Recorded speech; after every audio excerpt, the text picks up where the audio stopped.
చిన్నప్పటి నుంచి ఏ పూజైనా సరే ఫస్ట్ వండేది పరమాన్నమేనండి. ఈ పరమాన్నం ఎప్పుడు వండినా కూడా బాగా టైట్‌గా అయిపోతుంది కదా! అలా కాకుండా పల్చగా ఉండేలాగైతే పిల్లలు ఇష్టంగా పాయసంలా తింటారు. ఆ పరమాన్నం ఎలా చేయాలో చూద్దాం.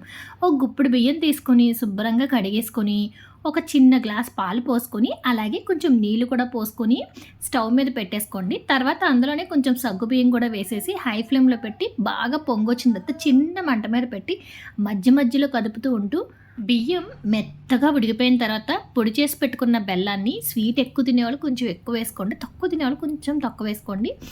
బాగా పౌడర్‌గా కావాలనుకున్నోళ్ళు పౌడర్‌గా ఏసుకోండి. కానీ కొంచెం పలుకులు పలుకులుగా తగులుతూ ఉంటే బావుంటదనిపిస్తది కదా! అలాంటి వాళ్ళు కొంచెం బరగ్గా వేసుకోండి. వేసుకున్న తర్వాత స్టవ్ ఆఫ్ చేసేయండి. ఎక్కువ సేపు అలా వేడివి బెల్లం పెట్టేస్తే పాలు ఇరిగిపోతాయి. తర్వాత ఒక చిన్న పాన్ తీసుకొని అందులో కొంచెం నెయ్యి వేసుకొని జీడిపప్పు, కిస్మిస్ దోరగా వేయించుకొని పైన వేసుకుంటే దేవుడికి నైవేద్యమే కాదు, మనం తినటానికి కూడా చాలా బావుంటుంది.